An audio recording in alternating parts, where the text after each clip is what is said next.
Thinking about a cam upgrade for your 6.4 Hemi? We've got one here. Let's take a look together.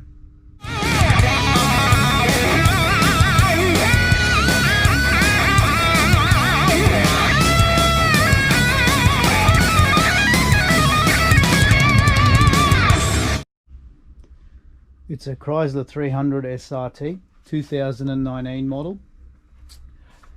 It's got the 6.4 litre Hemi V8. Fairly standard looking here. Let's have a look at the baseline power of this car. Here's the baseline power runs. So I've got the best run, which was our first one, and I've done 3 power runs, and by run 3 it was down to 389 horsepower, but it's fairly consistent throughout the rev range. So up here we've got horsepower. Basically this is the power measured at the back wheels, so up to 450 horsepower.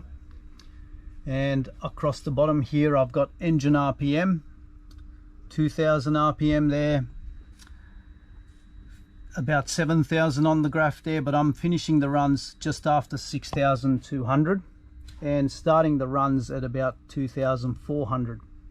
So you can see here it's got a fairly stout fat power curve that you get from these 6.4 Hemis. This car seems to be running a fairly tight and good tune-up from factory. I've noticed that as the years went on, there were changes, slight changes in the map, and the later model cars are a little bit better in that regard. The only complaint on this car would have to be possibly this area here that you can see in the power curve. So you can see there's a little bit of a dip there, and also in our torque curve there's that matching dip. Now this is the point where the inlet manifold goes from the long runner to short runner.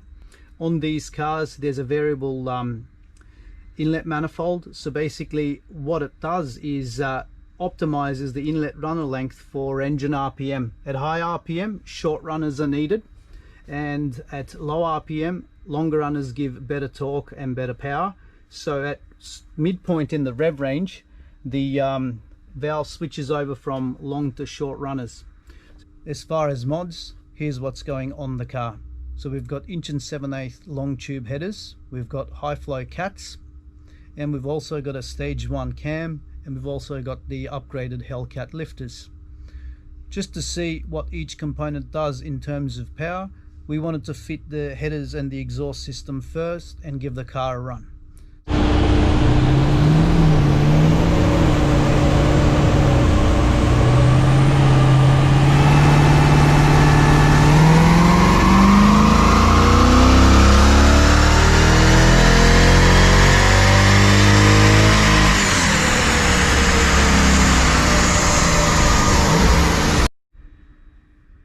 So here's the run with the headers and high flow cats fitted. So we're up to about 404 horsepower from 392. The gains are mostly above 4,500 RPM, where the standard exhaust system is obviously a little bit restrictive compared to what we've got fitted now. You can see the biggest differences is at this point here, where the original baseline run had that dip. We did change the tune there so that it was a lot smoother and the transition was not as noticeable. We've done lots of exhaust headers and tune on cars previously. I must say this produced the least amount of gains this time around, despite using the same hardware every time. Up is the original baseline runs, as I was mentioning earlier. This car seems to be performing quite well. It obviously has fresh cats, so they pose minimal restriction to airflow at this point, because this car only had 13,000 Ks. It seems to have a fairly good factory base map, because they don't always come with this map in it, and they are different from car to car.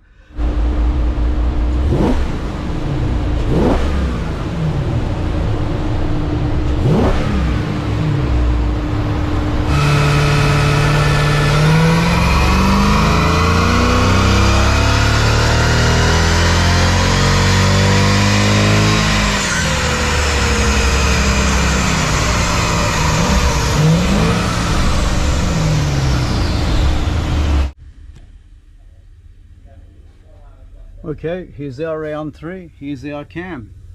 That's our peak number, 442 horsepower. So we're up good 10%. So from 392 horsepower baseline, it's probably greater than 10% at 442. So comparing to just exhaust headers, when we add the cam, we're up good 10% there. And if we zoom out and look at the rest of the power curve, we can see here that it's actually up absolutely everywhere. So even looking at it down low from 2,500, it's up compared to the stock camshaft. And the real gains are actually starting to appear from this point onwards, where we're at 4,000 and up. So if we look at gains there, we're about 55 horsepower gain there in the middle, and we're probably about 40 horsepower there, and then it maintains that 40 horsepower advantage compared to our orange curve. So I'm going to remove the orange curve just so we can go stock baseline car versus this combination. So there's our stock car versus our cam, headers, exhaust and tune. Now on this, to give it a fair comparison, I did pick the best run of the stock car, and I've done multiple runs. Same with the cammed car, because in a lot of times I see comparisons, people compare the best of the cam versus the worst of the standard, etc., just to make their gains look a bit better and more impressive.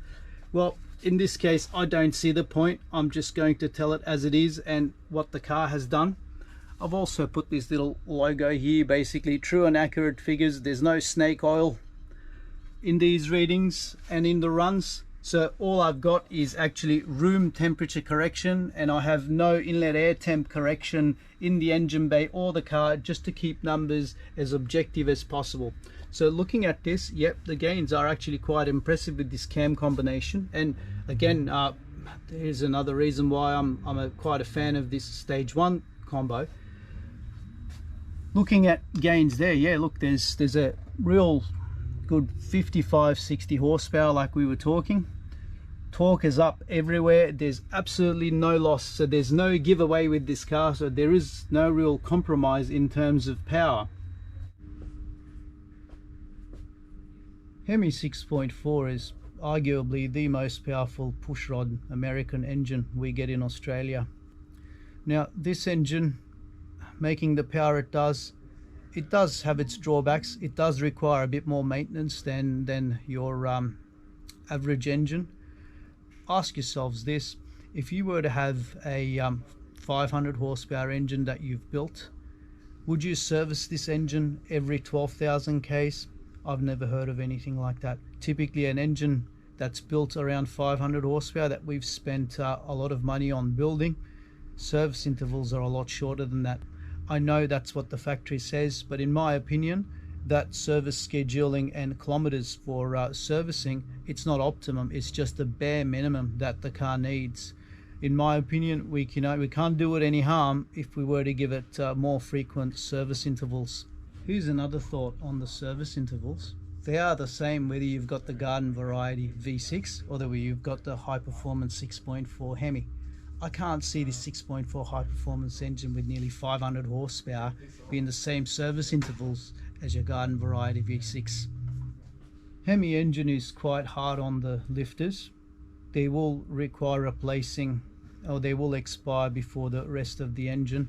I've had some customers that have gotten 150,000 kilometers. I've had some that had the lifters go at maybe half that, and in very rare occasions I've had the lifters go at around 30,000-40,000 Ks.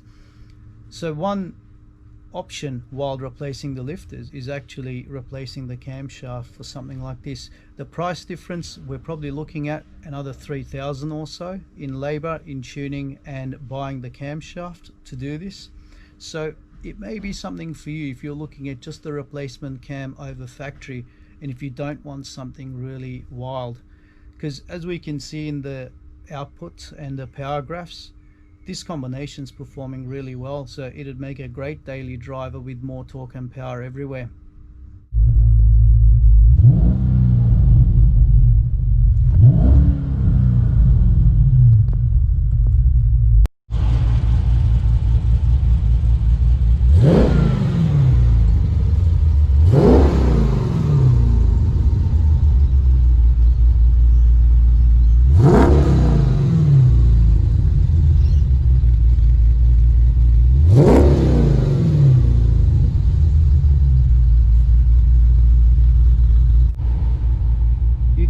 choppy idle with the stage 1 cam.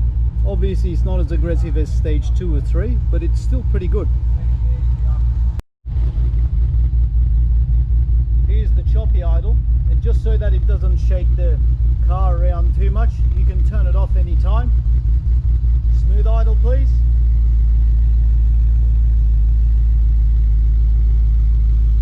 Back to choppy idle.